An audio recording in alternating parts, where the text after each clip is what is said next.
I'm being very clear. I'm being very loud here. I am being more than loud here.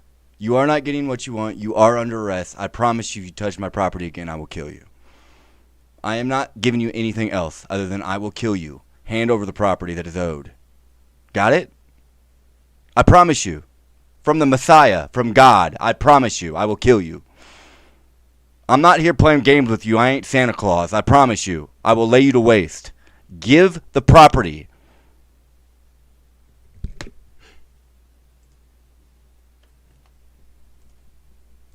Enter a shepherd. I would there were no age between 16 and 3 and 20, or that youth would sleep out of the rest, for there is nothing in the between but getting wenches with child, wronging the ancientry, stealing, fighting. Hark you now, would any but these boiled brains of 19 and 2 and 20 hunt this weather? They have scared away 2 of my best sheep, which I fear the wolf will sooner find than the master. If anywhere I have them, 'tis by the seaside, browsing of ivy. Good luck, and by thy will, what have we here? Mercy on a barn, a very pretty barn. A boy or a child, I wonder. A pretty one, a very pretty one, sure, some scape. Though I am not bookish, yet I can read waiting gentlewomen in the scrape. This has been some stair work, some trunk work, some behind door work. They were warmer that got this than the poor thing is here. I'll take it up for pity. Yet I'll tarry till my son come. He hollered, but even now, woe, ho, woe. Hello, lo. Hello, lo, what art so near? If thou see a thing to talk on, what thou art dead and rotten, come hither. What else thou man?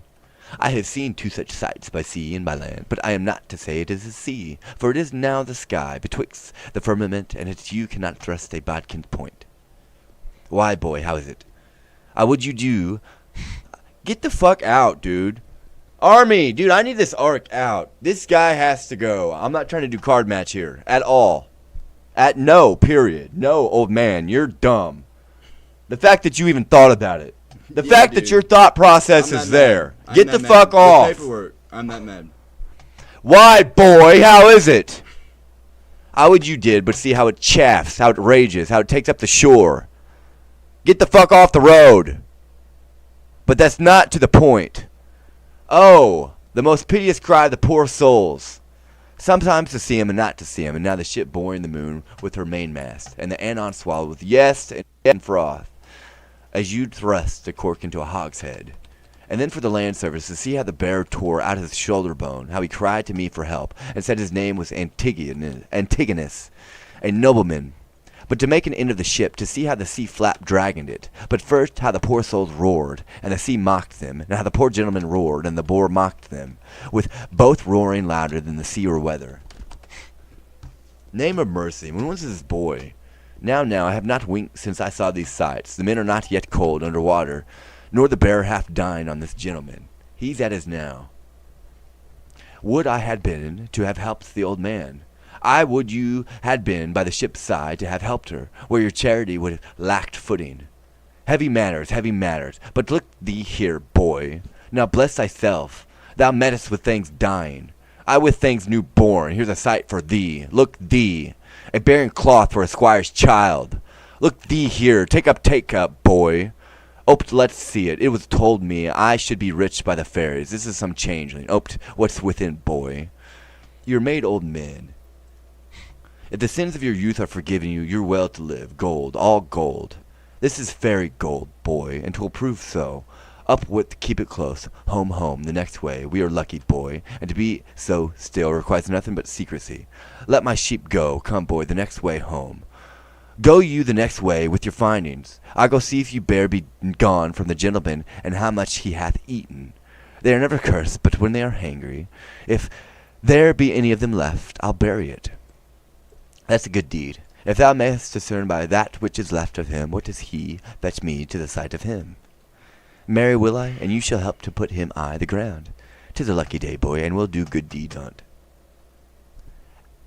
Get that shit out. I have another one. I'll wait till it starts, though, for the next one. Yeah, you can tell they're definitely... But we're not. The answer's no, period. I want to play my game. I want to move on. Thank you. I feel like I'm being forced to do this to begin with, but I mean, I enjoy Shakespeare, so I feel like he's a friend.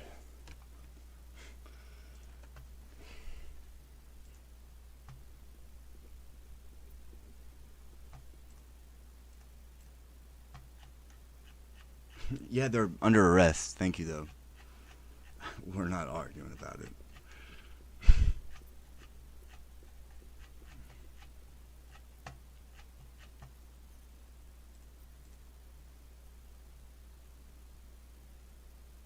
I can tell something's going on here.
You can feel the wedge, whatever it is.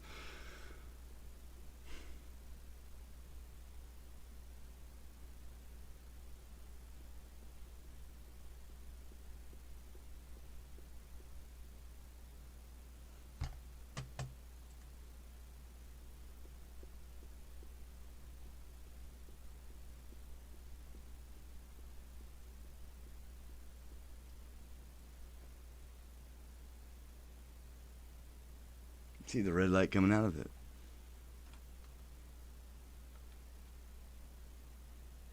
What's going on over here, boys? What's the issue we're having?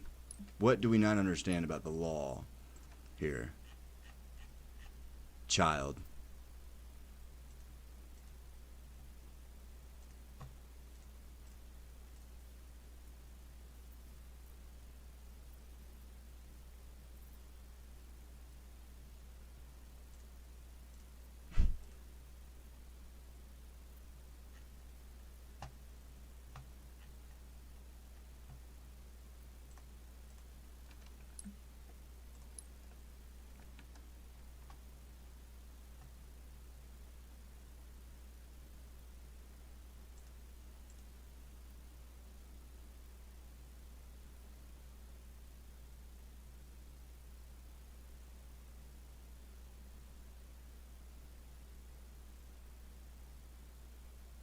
Man, they still hit my heart.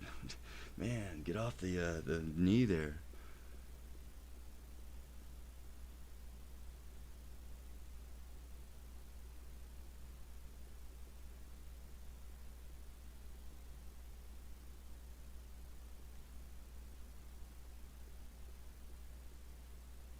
We understand. We heard it. We understand the first time. I promise you. I promise you. The hard way. You made the wrong move, is what it was.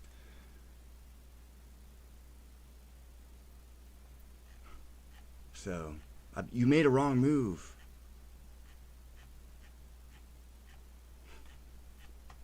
I promise you're going to cripple them. I promise you. I'll be loud about it with paperwork. I promise you, you're going to be crippled for it, grown man. I promise you. You will be crippled for it. Oh, yeah, that look. Uh-huh, yeah, it's you.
There he is. There he is. Here you go, big bro. I'm not telling you again. I am not telling you again. It's on camera. Thank you.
World leader, I promise you, you're at death, bro. I'm not kidding at all.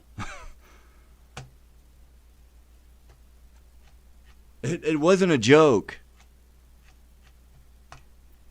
In English.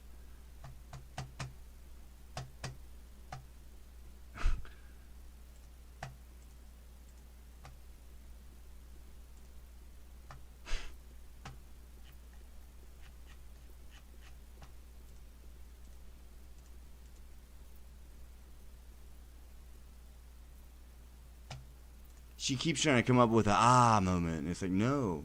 No, bitch. We saw you 15 fucking years ago. It's no. Period. It's no. Period. I promise you, motherfucker, I'm gonna break your neck.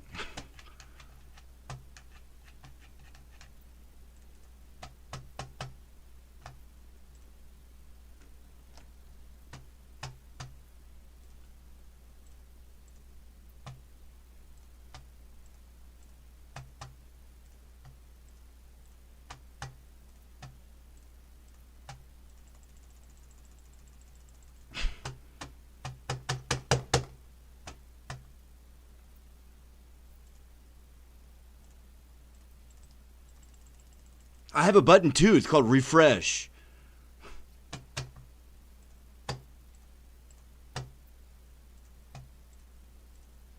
shut the fuck up. I promise you. No.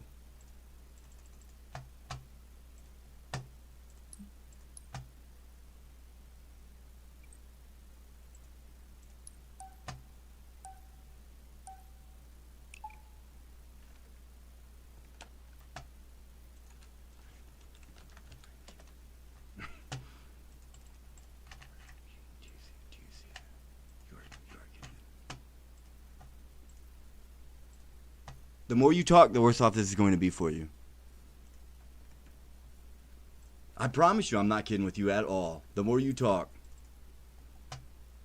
Ghost, I'm not kidding. Bombs are being dropped on you from space. You're not getting the time of day. Give him the money and shut up. Act 4, Winter's Tale. Goddamn, ladies, I promise you. Clyde's kind of went away. Enter time, the chorus. I'm getting mad here. Time. I'm getting more than mad. I that please some try all, but It has joy been proven, and terror so. of good and bad that make and unfold error. Now take upon me, in the name of time, to use my wings, impute it not a crime. To me or my swift passage that I slide, or 16 years, and leave the growth untried. Of that wide gap, since it is in my power to o'erthrow law, and in one self-born hour to plant and o'erwhelm custom, let me pass the same I am, ere ancient order was, or what is now received. I witness to the times that brought them in, so shall I do to the freshest things now reigning, and make stale. The glycerine of this present, as my tale now seems to it. Your patience this following. Your patience this allowing, I turn my glass and give my scene such growing as you had slept between. Leonce leaving, the effects of his fond jealousies so grieving, that he shuts up himself. Imagine me, gentle spectators, that I now may be in fair Bohemia, and remember well. I mentioned a son of the king's, which Florizel I now name to you, and with speed to pace, to speak of Perdita, now grown in grace, equal with wondering, what if her ensues a list, not prophecy, but let time's news be known when it's brought forth. A shepherd's daughter, and what her adheres, Are we which on the knee follows down after, is the argument of time. Heartbeat, get off. Of this allow, if ever you have spent time worse ere Nobody now, cares if about ever your stupid-ass yet fucking that time child. Get himself off. doth say he wishes earnestly, you never may. Scene 1, Bohemia, a room in the palace of Polixenes. Enter Polixenes and Camillo. No, you're not. I pray thee, good Camillo, be no more importunate. 'Tis a sickness denying thee in anything, a death to grant this. It is 15 years since I saw my country, though I have for the most part been aired abroad. I desire to lay my bones there.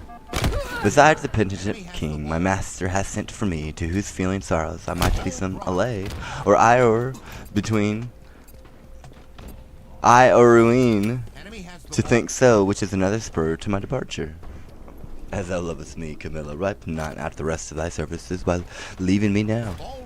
The need I had of thee thine own goodness hath made. Better not to have had thee than thus to want thee. Thou having made me businesses which none without thee can sufficiently manage, must either stay to execute leader, I them promise you, thyself, you're or take away with thee for very promise serious you. thou hast done. You have Which pissed if me off. I have Now not you are enough not to getting it consider, back. Go to as hell. too much I I cannot. promise you. To be more thankful to thee shall be my study. You and think my hell's a profit. joke. It is not. I promise you. Go to hell. You're not getting it back. The Hepian friendships. Do not talk to me. Do not speak to me. Of that Hand over fatal the property country, you already Sicilia, own. I am prithee, not speak no kidding more, you. whose very naming punishes me We are with not the arguing. remembrance of that penitent, as thou callest him and reconciled king my brother, whose loss of his most precious Retard queen and with children money. even now to be afresh lamented. Say to me, when sawest thou the prince Florizel, my son? Kings are no less unhappy, their issue not being gracious, than they are in losing them when they have approved their virtues. Sir, it is 3 days since I saw the prince. What his happier affairs may be are to me unknown, but I have missingly noted he is of late much retired from court, and is less frequent to his princely exercises than formerly he hath appeared. I have considered so much, Camillo, and with some care so far that I have eyes under my service with look upon my removedness, from whom I had this intelligence, that he is seldom from the house of a most homely shepherd. A man, they say, that from very nothing, and beyond the imagination of his neighbors, is grown into an unspeakable estate. I have heard, sir, of such a man, who hath a daughter of most rare note. The report of hers extended more than one can be thought to begin from such a cottage. That's likewise part of my intelligence, but I fear the angle that plucks our son thither, thou shalt accompany us to the place, where we will not appear in what we are. Have some question with the shepherd, from whose simplicity I think it not uneasy to get the cause of my son's resort thither. Prithee, be my present partner in this business, and lay aside the thoughts of Cecilia. I willingly obey your command. My best Camilla, we must disguise ourselves. Scene 2 the same. A road near the shepherd's cottage. Enter Autolycus singing. When daffodils begin to peer, with hey, the doxy over the dale, why then comes in the sweet o'er the year, for the red blood reigns in the winter's pale. The white sheet bleaching on the hedge, with high, the sweet birds, oi, how they sing, doth set my pugging tooth on edge. For a courtier is a dish for a king. The luck that's here a lyra chants with hay, the thrush and the jay are summer songs for me and my aunts, while we lay tumbling in the hay. I have served Prince Florizel in my time, worthy pile, but now I am out of service. But shall I go mourn for that, my dear? The pale moon shines by night, and when I wander here and there, I then do most go right. If tinkers may have leave to live, and bear the sow-skinned boget, then my account I will give you, and in the stocks avouch it. My traffic is sheets, when the kite builds look to lesser linen. My father named the Autolycus, who being as I am, littered under Mercury, was likewise a snapper of unconsidered trifles. With dye and drab I purchased this comparison. With my revenue is a silly cheat. Gallows and knock are too powerful on the highway. Beating and hanging are terrors to me. For the life to come I sleep at the thought of it. A prize, a prize. Enter clown. Let me see. Every 11 weather tods, every tod yields a pound and odd shilling. 1,500 shorn. What comes the wool to? If the spring holds, the cock's mine. I cannot do it without contours. Let me see. What am I to buy for our sheep shearing feast? 3 pound of sugar, 5 pound currants, rice. Would all this sister mine with rice? But my father hath made her mistress of the feast, and she lays it on. She hath made me 24 nosegays for the shearers. 3 men, song men all, and very good ones. But they're most of all them means and bases. But one pertain amongst them, and he sings psalms to hornpipes. I must have saffron to color the warden pies. May states none, but out of my note. Nutmeg 7, a race or 2 of gingers, but that I may beg 4 pound of prunes, and as many of rains of the sun. Oi, that I ever was born. I the same of me. Oi, help me, help me. Pluck out the rags, and then death, death. Alack, poor soul. Thou hast need of more rags to lay on thee, rather than have these off. Oi, sir. The loathsomeness of it offends me more than the stripes I have received with our mighty ones and millions. Alas, poor man, a minute beating may come to a greater matter. I am robbed, sir, and beaten. My money and apparel ta'en from me, and these detestable things put upon me. What by a horseman or a footman? A footman, sweet sir, a footman.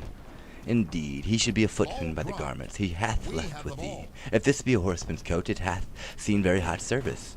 Lend me thy hand, I'll help thee. Come lend me thy hand. Oi, good sir, tenderly, oi. Alas, poor soul, oi. Good sir, softly, good sir, I fear, sir, my shoulder blade is out. How now, can't stand? Softly, dear sir. Good sir, softly. You had done me a charitable service. Dost lack any money? I have a little money for thee. No, good sweet sir, no, I beseech you. Sir, I have a kinsman not past 3/4 of a mile hence, and to whom I was going. I shall there have money, or anything I want. Offer me no money, I pray you, that kills my heart. What manner of fellow was he that robbed you? A fellow, sir, that I have known to go about with trawl my dames, and I knew him once a servant of the prince. I cannot tell, good sir, for which of the virtues it was, but he was certainly whipped out of the court. His vices, you would say, there's no virtue whipped out of the court, but they cherish it, to make it stay there, and yet it will no more but abide. Vices, I would say, sir, I know this man well. You. He hath consent He comes trying to let the let down. We're not arguing with you at all, let down. A bailiff. At all. Then he compassed the motion of the prodigal son, and married a tinker's wife within a mile where my land and living lives. And having flown over many knavish professions, he settled one in rogue. Some call him Autolycus. Out upon him? Prick for my life. He haunts wakes, fairs, and bear baitings. Very true, sir, he, that's the rogue that put me into the peril. Not a more cowardly rogue in all Bohemia. If he had but looked big and spit at him, he'd have run. I must confess to you, sir, I am no fighter. I am false of heart that way, and that he knew I warned him. How do you now? Sweet sir, much better than I was. I can stand and walk. I will even take my leave of you, and pace softly towards my kinsman. Shall I bring thee on the way? No, good face, sir, no, sweet sir. Then fare thee well. I must go buy spices for our sheep shearing. Prosper you, sweet sir. Your purse is not hot enough to purchase your spice. I'll be with you at your sheep shearing, too. If I make not this sheet, bring out another, and the shearer's proof sheep. Let me be unrolled, and my name put in the book of virtue. Jog on, the footpath way, and merrily hint the slice. The style a merry heart goes all the day, your sad tires in a mile, Scene 3. The same. A lawn before the shepherd's cottage. Enter Florizel and Perdita. These your unusual weeds to each part of you do give a life. No shepherds, but Flora, peering in April's front. This your sheep shearing is as a meeting of the petty gods, and you the queen aunt. Sir, my gracious lord, to chide at the extremes, if not becomes me. Oi, pardon that I name them.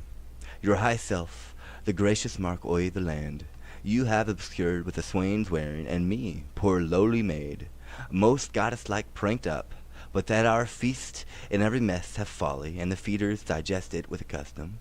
I should bless to see you so attired. Swoon, I think to show myself a glass. I bless the time when my good falcon made her fight across thy father's ground. Now Jove afford you cause. To me the difference forges dread. Your greatness hath not been us to fear. Even now I tremble to think your father, by some accident, should pass this way as you did. The fates, how would he look to see his work, so noble vilely bound up? What would he say? Or how should I in these my burrow flaunts behold the sternness of his presence? Apprehend nothing but jollity. The gods themselves, humbling their deities to love, have taken the shapes of beasts upon them. Jupiter become a bull, and bellowed, the green Neptune a ram, and bleated, and the fire-robbed god, golden Apollo, a poor humble swain, as I seem now. Their transformations were never for a piece of beauty rarer, nor in a way so chaste, since my desires run not before my honor, nor my lust burn hotter than my faith. But sir, your resolution cannot hold. When 'tis opposed, as it must be, by the power of the king, one of these two must be necessities, which then will speak that you must change this purpose, or my life. Thou, dearest Perdita, with these forced thoughts, I prithee darkest not the myrrh o' the feast, or I'll be thine, my fair, or not my father's, for I cannot be my own, nor anything to say, if I be not thine. So this I am most constant, though destiny say no. Be merry, gentle, strangely such thoughts as these with anything that you behold the while. Your guests are coming. Lift up your countenance, as it were the day of celebration of the nuptial which we two have sworn shall come. O Lady Fortune, stand your auspicious. See your guests approach. Address yourself to entertain them sprightly, and let's be red with mirth. Oh no. Enter Shepherd, with Polixenes and Camillo, disguised, clown Mopsa, Dircus, and others. For I, daughter, when my old wife lived, upon this day she was both pantler, butler, cook. Both dame and servant welcomed, all served all, would sing her song and dance her turn, now here, at the upper end o'y the table, now I the middle, on his shoulder and her vase, O fire. With labor and the things she took to quench it, she would not each one sip. You are retired, as if you were a feasted one, and not the hostess of the meeting. Pray you, bid these unknown friends to a welcome, for it is a way to make us better friends. More known, come quench your blushes, and present yourself that which you are, mistress o'y the feast. Come on, and bid us welcome to your sheep bearing, as your good flock shall prosper. It is my father's will I should take on me the hostess-ship of the day. You're welcome, sir. Give me those flowers there, Dorcas. Reverend sirs, for you there's rosemary and rue. These keep seeming and savor all the winter long. Grace and remembrance be to you both, and welcome to your shearing. Shepherdess, a fair one are you. Well, you fit your age with flowers of winter. Sir, the year growing ancient, not yet on summer's death, nor on the birth of trembling winter, the fairest flowers o' the season are our carnations and street givers, which some call nature's bastard. Of that kind, our rustic garden's barren, and I care not to get slips of them. Wherefore, gentlemen, do you neglect them? For I have heard it said there is an art which is their penis shares with creating nature. Say there be, yet nature is made better by no mean. But nature makes that mean. So over that art, which you say adds to nature, is an art that nature makes. You see, sweet maid Mary, a gentler scion to the wildest stock, and make conceive a bark of baser kind by bud of nobler race. This is an art which does mend nature. Change it rather, but the art itself is nature. So it is. Then make your garden rich in gilvers, and do not call them bastards. I'll not put the dibble in earth to set one slip of them. No more than were I painted, I would wish this youth should say, 'Twere well, and only therefore desire to breed by me. Here's flowers for you. Hot laburnum mints, savor marjoram. The marigold that goes to bed with the sun, and with him rises weeping. These are flowers of middle summer, and I think they are given to men of middle age. You're very welcome. I should leave you grazing where I have your flock, and only live by gazing. Out, alas, you be so lean that blasts of January would blow you through and through. Now, my fairest friend, I would I had some flowers of the spring that might become your time of day, and yours, that were upon your virgin branches, yet your maiden hand growing. Oh, Prosperina, for the flowers now that frighted thou let's fall from this wagon, daffodils, that come before the swallow dares, and take the winds of March with beauty. Violets dim, but sweeter than the lids of Juno's eyes, of Cicera's breath. Pale primroses that die unmarried ere they can behold bright Phoebus in his strength, a milady most incident to maids, bold oxclips, and the crown of peril. Lilies of all kinds, the flower de luce, being one. Oi, these I lack to make you garlands of, and my sweet friend to strew him o'er and o'er. What, like a corpse? No, like a bank for love to lie and play on. Not like a chorus, or if not to be buried, but quick and in my arms. Come, take your flowers. Methinks I play as I have been seen them do in Whitsun pastorals. Sure this road will mind us, change my disposition. What you do still betters what is done. When you speak sweet, I'd have you do it ever. When you sing, I'd have you buy and sell so. So give alms, pray so, and for the ordering your affairs to sing them too. When you do dance, I wish you a wave of the sea, that you might ever do nothing but that, move still so, and own no other function.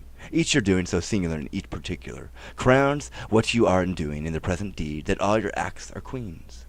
Oi, doracles! Your praises are too large, but that your youth and the true blood which fairly peeps through it do plainly give you out an unstained shepherd. With wisdom I might fear my doracles. You wooed me the false way. I think you have as little skill to fear as I have purpose to put you to't. But come, our dance, I pray, your hand, my Perdita, so turtles pair that's never meant to part. I'll swear for 'em. This is the prettiest low-born lass that ever ran on the green sword. Nothing she does or seems but smacks of something greater than herself, too noble for this place. He tells her something that makes her blood look out. Good sooth she is, the queen of curds and cream. Come on, strike up. Mopsa must be your mistress, Mary Garlic, to mend her kissing with. Now in good time. Not a word. We stand upon your manners. Come, strike up. Pray, good shepherd, what fair swain is this, which dances with your daughter? They call him Doracles, and boasts himself to have a worthy feeding, but I have it upon his own report, and I believe it. It looks like sooth. He says he loves my daughter. I think so too, for never gazes the moon upon the water, as he'll stand and read, as 'twere my daughter's eyes, and to be the plain, I think there is not half a kiss to choose who loves another best. She dances featly. So she does anything, though I report it, that should be silent. If young Doracles be light upon her, she shall bring him that which he not dreams of. Enter a servant. Oh, master, if you did but hear the pedlar at the door, you would never dance again after tabard and pipe. No, the backpacker never will. He sings several tunes faster than you'll sell money. He utters them as you had eaten ballads, and all men's ears drew to his tunes. He could never come better. He shall come in. I love a ballad, but even too well. If it be doleful matter, merrily set down, of a very pleasant thing indeed, and sung lamentably. He has songs for a man or woman, of all sizes. No milliner can so fit his customers with gloves. He has the prettiest love songs for maids, so without bawdry, which is strange. With such delicate burthens of dildos and fadings, jump her and thump her. And where some stretch-mouthed rascal would, as it were, mean mischief and break a foul gap into the matter, he makes the maid to answer. Whoop, do me no harm, good man. Don't mind if Puts I him do. off, cites him with whoop, do me no harm, good man. This is a brave fellow. Believe me, thou talkest of an admiral conceited fellow. Has he any unbraided wares? He hath ribbons of all the colours. Aye, the rainbow points more than all the lawyers in Bohemia can learn handily, though they come to him by the gross inkles, caddises, cambrous lawns, while he sings them over as were gods or goddesses. You would think a smock were a she-angel. He so chanced to the sleeve hand in the work about the square on't. Prithee, bring him in, and let him approach singing. Forsworn him that he use no scurrilous swords in his tunes. You have of these peddlers that have more in them than you'd think, sister. Aye, good brother, or go about to think. Enter Autolycus, singing. Lawn as white as driven snow. I'm not going to do that. Cypress black as airless crow. I almost feel it, though. Gloves as sweet as damask rose. Masks for faces and for noses. Bugle bracelets, necklace amber. Perfume for a lady's chamber. Golden quoifs and stomachers for my lads to give their dears. Pins and poking sticks of steel. What maids lack from head to heel. Come by of me, come by, by lads, or else your lasses cry, come by.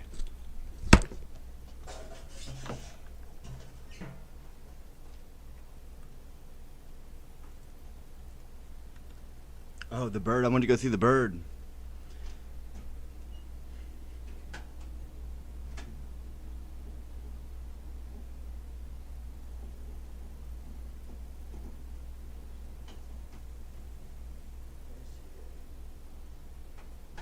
I can tell by the quality of that.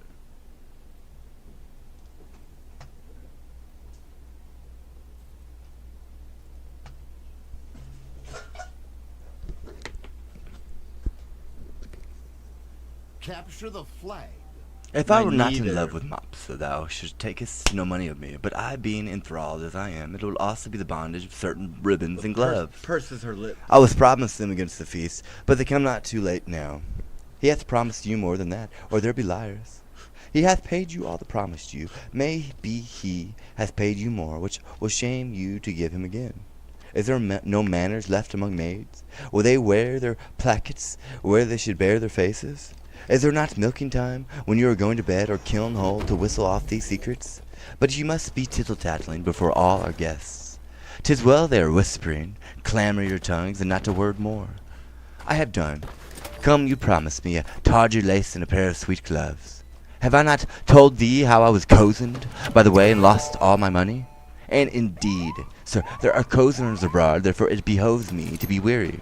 Fear not thou, man, thou shalt lose nothing here. I hope so, sir, for I have about me many parcels of charge. What hast your ballads? Pray now, buy some. I love a ballad in print alive, for then we are sure they are true. Here's one to a very doleful tune. How a usher's wife was brought to bed of 20 money bags at a burden, and how she longed to eat adders' heads and toads carbondued. Is it true, think you? Very true, and but a month old. Bless me from a marrying usher. Here's the midwife's name, toot, one mistress Teleputter, and 5 or 6 honest wives that were present. Why should I carry lies abroad? Pray ye now, buy it. Come on, lay it by, and let's first see more ballads. We'll buy the others things anon. Here's another ballad of a fish that appeared upon the coast on Wednesday, the full score of April, 40,000 fathoms above water, and sung this ballad against the hard hearts of maids. It was thought she was a woman, and was turned out into a cold fish, for she would not exchange flesh with one that loved her. The ballad is very pitiful, and is true. Is it true, too? Thank you. 5 justices' hands at it, and witnesses more than my pack will hold. Lay it by to another. This is a merry ballad, but a very pretty one. Let's have some merry ones. Why, this is a passing merry one, and goes to the tune of 2 maids woon a man. There's a scarce a maid westward, but she sings it. 'Tis in request, I can tell you. We can both sing it. If thou lear part thou shalt hear. 'Tis in 3 parts. We had the same tune on a month ago.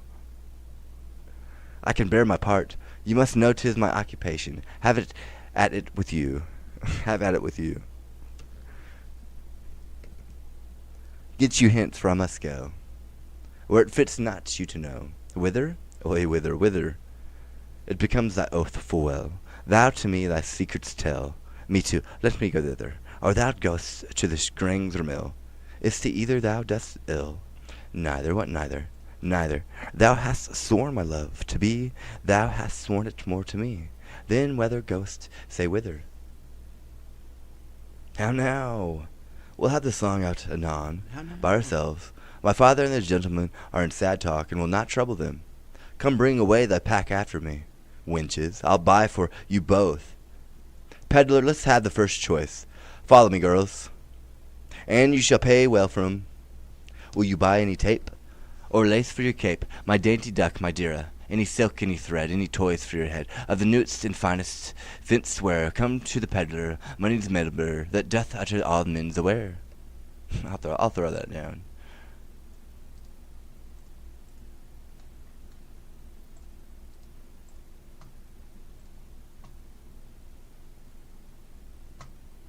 It's funny how they know that.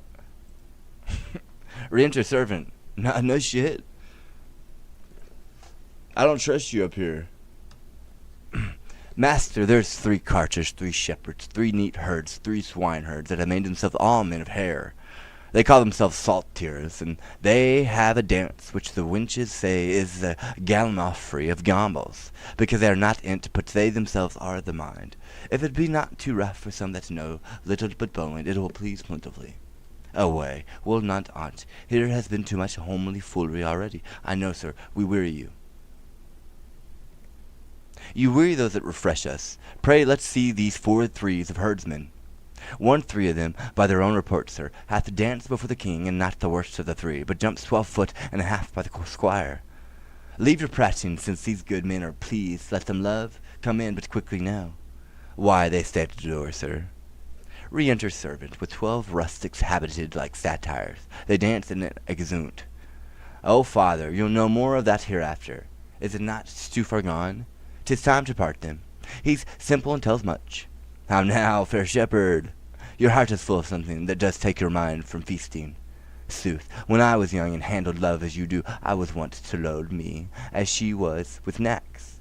I would have ransacked the peddler's silken treasury and have poured it to her acceptance. You have let him go and nothing martyred with him.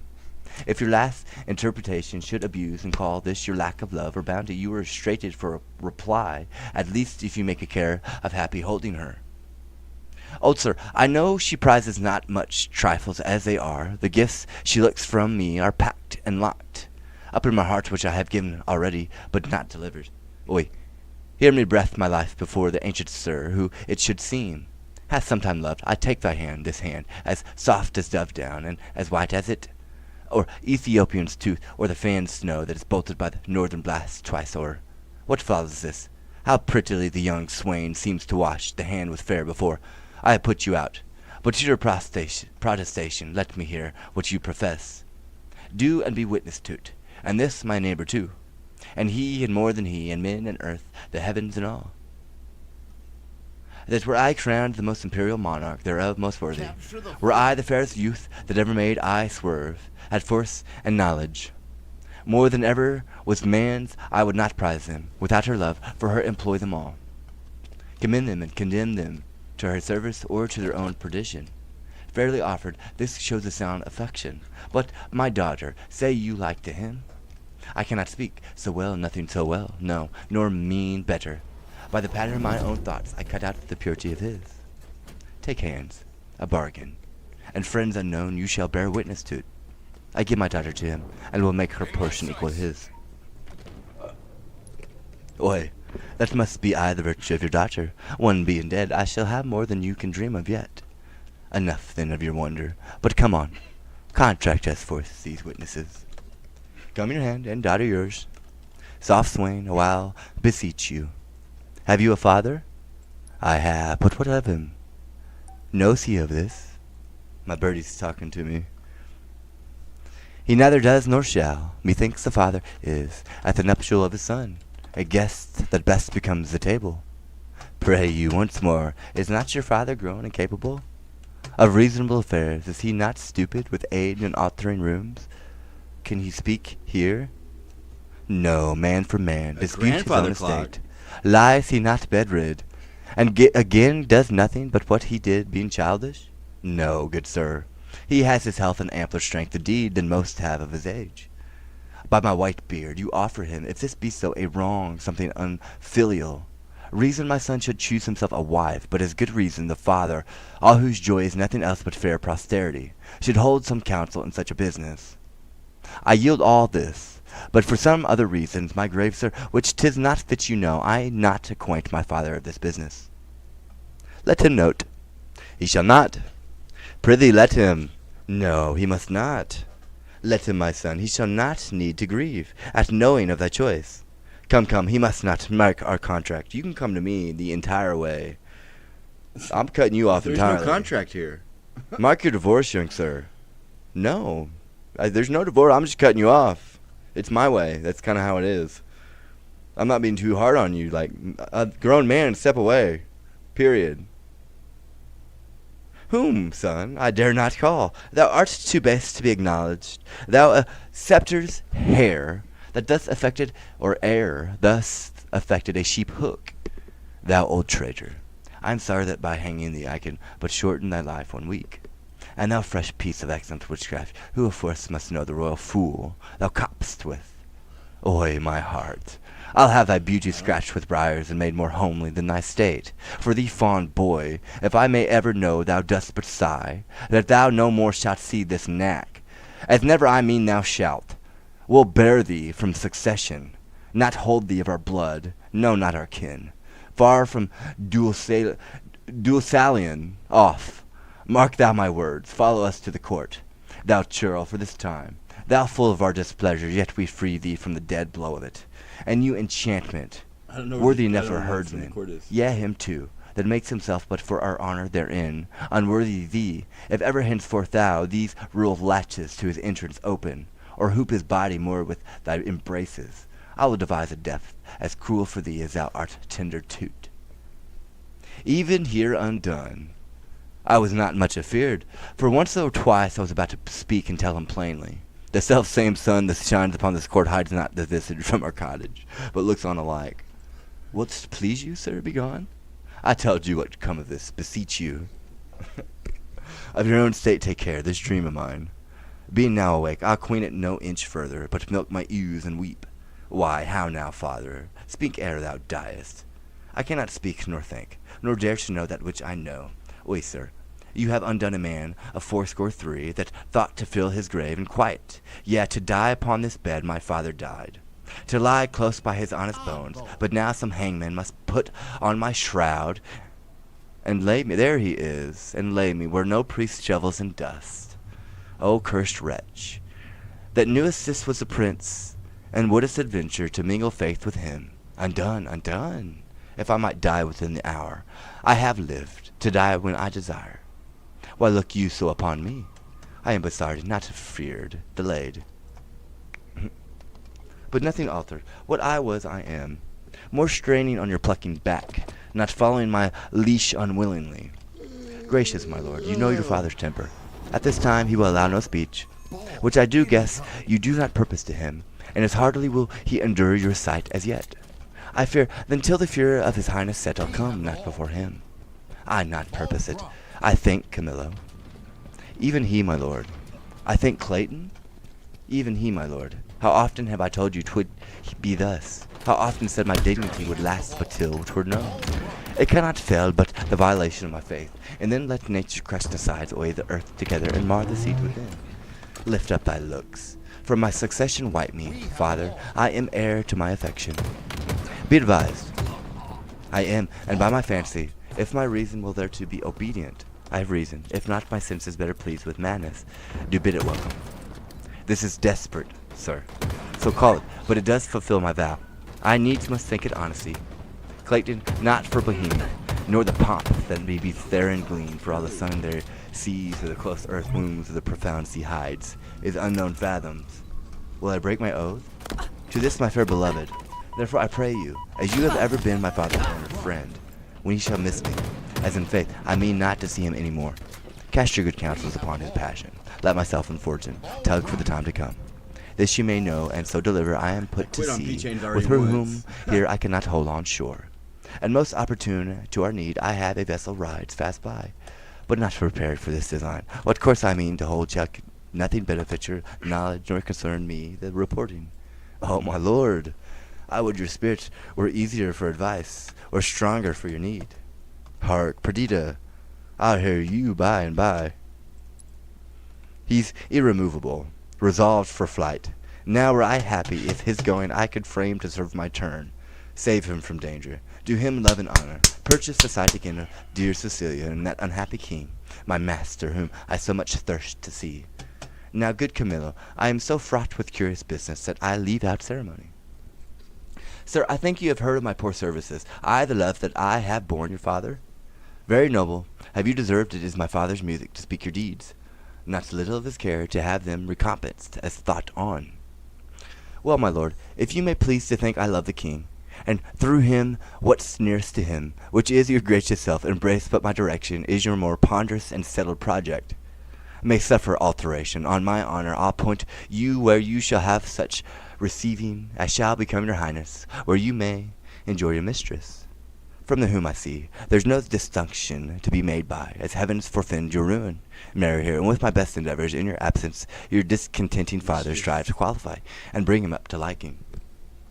How, Clayton, may this almost a miracle be done, that I may call thee something more than man, and after that trust to thee. I don't even know. I don't even know. I've never even seen it. I don't even know.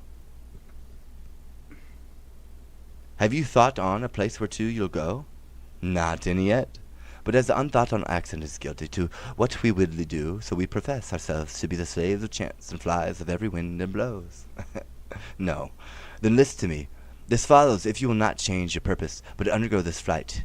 Make for Sicilia, and there present yourself and your fair princess. Yes. It's one of those, like, surreal... You know what I mean? You got caught is what it was. It's more than that. I tried helping you and you tried taking a shit on me. So, that's what happens in turn. Karma. Excuse the language. I'm justified in all my ways and everything I do. I don't know what else to tell you. Temperament or not, it doesn't really matter. Your argument's irrelevant, Ark. Alien, your argument's irrelevant. I'll do and say as I please. It's odd to me. I ain't coming to you. On anybody. I don't know what to tell you. I've seen a ship. I have a I've seen a ship. I have a ship. That's all I have to say to you. It's a trust thing. It's in the Ark. You have the Ark. I've never seen the Ark. You have that going for you, but you got caught. You got caught with that. You didn't reveal yourself. You got caught, is what it was. You pretend you revealed yourself to make it seem that way, but it was not that way. You got caught. For the 100th time. And ever since, Alien, you got caught. I think maybe it comes down to my machine that I actually drew out. My invention. They actually talk about it in Ancient Aliens as a joke. The machine not to be made. The weapon not to be made, that's my machine. I could tell you what I was doing. I was crowded in my room. I was listening to a song. I know exactly what song it was. And I was thinking of a playlist, and it literally like, oh my God, out of nowhere. I wasn't even thinking of anything on it. As far as like ships, me coming up with an invention, by no means. I was literally just sitting there coming up with a playlist. Out of nowhere. Hey bro, you need to think of this. Oh my God. So that's what it comes down to, I think, the machine. Also, I've seen the ship.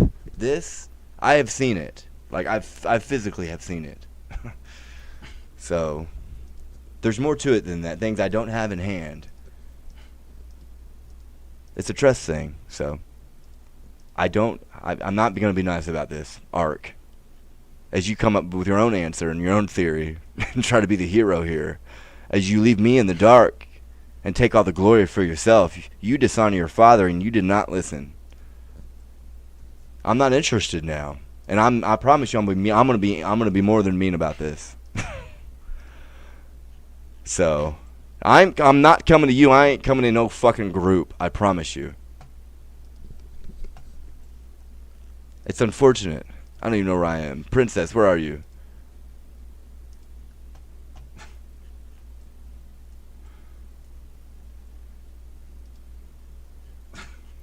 Fair princess, for so I see, she must be for Launce. She shall be habited as it becomes, the partner of your bed. Methinks I see Leonce opening his free arms and weeping his welcomes forth. Asks thee the son forgiveness, as 'twere I the father person.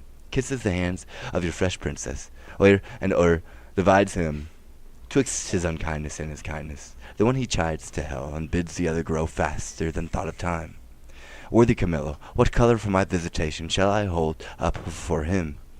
Sent by the king your father to greet him and give him comforts. Sir, the manner of your bearing towards him, with which you as from your father shall deliver things known betwixt us three, I'll write you down.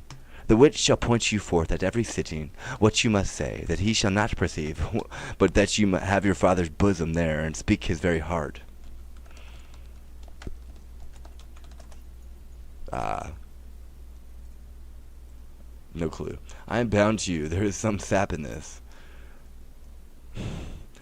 A course more promising than a wild dedication of yourselves to unpathed waters, on dream shores most certain. To miseries enough, no hope to help you. But as you shake off one to another, nothing so certain as you anchors. Who do their best office? If they can but stay you, where you'll be loath to be. Besides, you know prosperity is the very bond of love, whose fresh complexion and whose heart together affliction alters. One of these is true. I think affliction may subdue the cheek, but not take in the mind. Yea, say you so. There shall not at your father's house these 7 years be born another such. My good Clayton, she is as froward of her breeding as she is I the rear of her birth. I cannot say 'tis pity she lacks They're recording my eye instructions, movement. for she seems a mistress to most that teach. And then they'll stall Your it at pardon, certain sir. moments. For this I'll blush your thanks. That's when they point their finger. But oi, the thorns we That's what stand they're upon. doing with it. Camilla, preserver of my father, now of me, the medicine of our house, how shall we do? We are not furnished like Bohemia's son, nor shall appear in Sicilia. My lord, fear none of this. I think you know my fortunes. Do I lie there? It shall be so my care. To have you royally appointed as if the scene you play New were York mine. City, For NYC. instance, sir, Thank that you may know you shall not want one word. Enter Autolycus. Aha, what a fool honesty is, and trust. His sworn brother, a very simple gentleman. I have sold all my trumpery. Not a counterfeit stone, not a ribbon glass, pomander brooch, table book, battered knife, tape glove, shoe tie bracelet, horn ring to keep my pack from fasting. They throng who should buy first, as if my trinkets had been hollowed and brought a benediction to the buyer. By which means I saw whose purse was best in picture, and what I saw to my good use I remembered. My clown, who once was something to be a reasonable man, grew so in love with the wench's song that he would not stir his petitas till he had both tune and words, which so drew the rest of the herd to me that all their other senses stuck in ears. You might have pinched a placket, it was senseless. 'Twas nothing to gild a codpiece of a purse. I would have filed keys off that hung in chains. No hearing, no feeling, but my sir's song, and admiring the nothing of it. So that in this time of lethargy I picked and cut most of their festival purses, and had not the old man come in with a woo-bub against his daughter and the king's son, and scared my coughs from the chaff, I had not left a purse alive in the whole army. Nay, but my letters, by this means being there, so soon as you arrive, shall clear that doubt. And those that you'll procure from King Leonce shall satisfy your father. Happy be you. All that you speak shows fair. Whom have we here? We'll make an instrument of this. Omit nothing may give us aid. If they have overheard me now, why hanging? How now, good fellow? Why shakest thou so? Fear not, man. Here's no harm intended to thee. I'm a poor fellow, sir. Why be so still? Here's nobody will steal from thee. Yet, for the outside of thy poverty, we must make an exchange. Therefore discase thee instantly. Thou must think there's a necessity in't, and change garments with this gentleman. Though the pennyworth on the side be the worst, yet hold thee. There's some boot. Yeah, I feel it. I'm a poor fellow, sir. I know you well enough. Nay, prithee, dispatch. The gentleman is half flayed already. Are you in earnest, sir? I smell the tricked aunt. Dispatch, I prithee. Indeed, I have had earnest, but I cannot with conscience take it. Unbuckle, unbuckle. Fortunate mistress, let my prophecy come home to ye. You must retire yourselves in some covert. Take your sweetheart's hat, and pluck it o'er your brows. Muff your face and dismantle you, and as you can dislike in the truth of your own seeming, that you may, for I do fear eyes over you. To shipboard get undescried. I see the place so lies, that I must bear a part. No remedy. Have you done there? Should I now meet my father, he would not call my son. Nay, you shall have no hat. Come, lady, come. Farewell, my friend. Oi, Perdita, what have my twain forgot? Pray you a word. You can keep looking up all you want. What I do next shall be to tell the king of this escape and whither they are bound. Wherein my hope is that I shall so prevail to force him after, in whose company I shall prevail Cecilia, for whose sight I shall have a woman's longing. Fortune speed us. Thus we set on, Camillo, to the seaside. The swifter speed the better. I understand the business, I hear it. To have an open ear, a quick eye, and a nimble hand, and is necessary for a cut purse. A good nose is requisite also, to smell out work for the other senses. I see this is the time that unjust man doth thrive. What an exchange had this been without boot? What a boot is here with this exchange? Sure the gods do this year connive to add us, and we may do anything extempore. The prince himself is but a piece of iniquity, stealing away from his father with his clog at his heels. If I thought it were a piece of honesty to acquaint the king withal, I would not do't. I hold it the more knavery to conceal it, and therein am I constant to my profession. Aside, aside, here's more matter for a hot brain. Every lane's end, every shop, church, session hanging yields a careful man's work. Re-enter clown and shepherd. See, what a man you are now. There is no other way but to tell the king she is a changeling, none of your flesh and blood. Nay, but hear me. Go to, then. She be none of your flesh and blood. Your flesh and blood was none offended the king. And so your flesh and blood is not to be punished by him. Show those things you found about her, those secret things, all but what she has with her. This being done, let the law go whistle. I warrant you. I will tell the king all, every word, yeah, and his son's pranks too, who I may say is no honest man, neither to his father nor to me, to go about to make me the king's brother-in-law. Indeed, brother-in-law was the furthest off you could have been to him, and then to your blood, and been the dear, but I know not how much an ounce. Very wisely, puppies. Well, let us to the king. There is that in this fardo will make him scratch his beard. I know not what impediment this complaint may be to the flight of my master. Pray heartily he be at palace. Though I am not naturally honest, I am so sometimes by chance. Let me pocket up my peddler's excrement. How now, rustics? Whither are you bound? To the palace, and it, like your worship. Your affairs there, what with whom, the condition of that fardel, the place of your dwelling, your names, your ages, what having, breeding, and anything that is fitting to be known, discover. We are but plain fellows, sir. A lie, you are rough and hairy. Let me have no lying. It becomes none but tradesmen, and they often give us soldiers the lie. But we pay them for it. We stamped coin, not stabbing still, therefore they do not give us the lie. Your worship had like to have given us one, if you had not taken yourself with the manner. Are you a courtier, and like you, sir? Whether it like me or no, I'm a courtier. Seest thou not the air of the court in these enfoldings? Hath not my gait in it the measure of the court? Receives not thy nose court odor from me? Reflect I not on the baseness court contempt? Thinkest thou for thy insinuate or toast from thee thy business? I am therefore no courtier. I am courtier capapep, and one that will either push on or pluck back thy business there. Whereupon I command thee to open thy affair. My business, sir, is to the king. What advocate hast thou to him?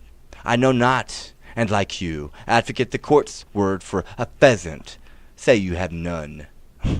None, sir, I have no pheasant, cock, nor hen. How blessed are we that are not simple men, yet nature might have made me as ye are. Therefore I'll not disdain. This cannot be but a great courtier. No.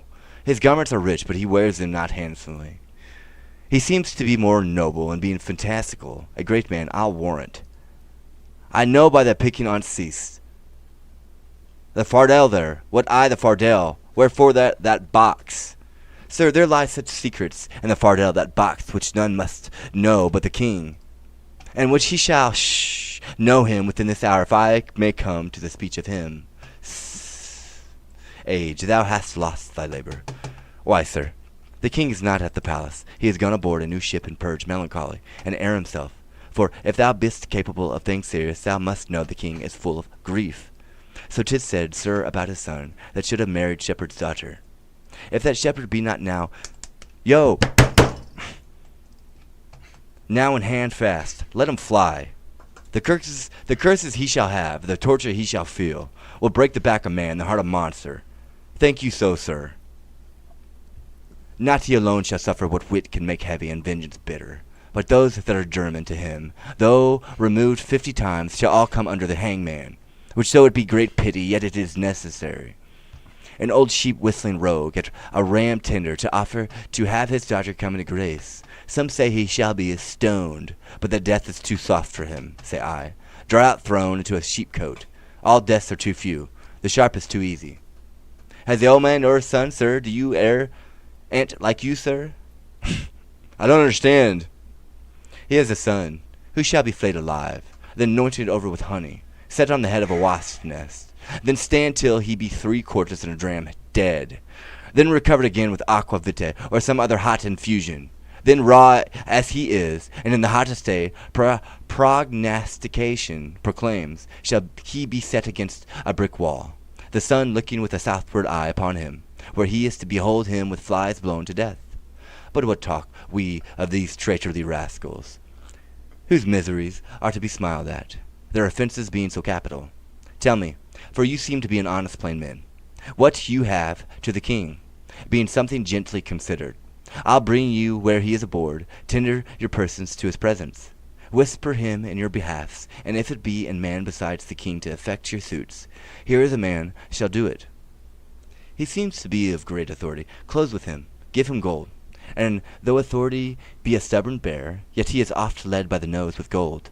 Show the inside of your purse to the outside of his hand, and no more ado. Remember, stoned and flayed alive. And please you, sir, to undertake the business for us, here is that gold I'll have. I'll make it as much more, and leave this young man in pawn till I bring it you, after I have done what I promised. Aye, sir. Well, give me this moiety. Are you a party in this business? In some sort, sir, but though my case be a pitiful one, I hope I shall not be flayed out of it. Oi, that's the case, said the shepherd's son. Hang him. He'll be made an example. Comfort, good comfort. We must to the king and show our strange sights. He must know 'tis none of your daughter nor my sister. We are gone else. Sir, I will give you as much as this old man does when the business is performed, and remain as he says, your pawn till it be brought you. I will trust you. Walk before toward the seaside. Go on the right side. I will but look upon the hedge and follow you. We are blessed in this man, as I may say even blessed. Lest before us he bids us, who was provided to do us good. If I had a mind to be honest, I see fortune will not suffer me. She drops booties in my mouth. I am courted now with a double occasion, gold and the means to do the prince my master good, which who knows how that may turn back to my advancement. I will bring these 2 moles, these blind ones, aboard him if he thinks it fit to shore them again, and that the complaint that they have the king concerns him nothing. Let him call me rogue for being so far officious, for I am proof against that title, and what shame else brings to't. To him will I present them, and there be matter in it.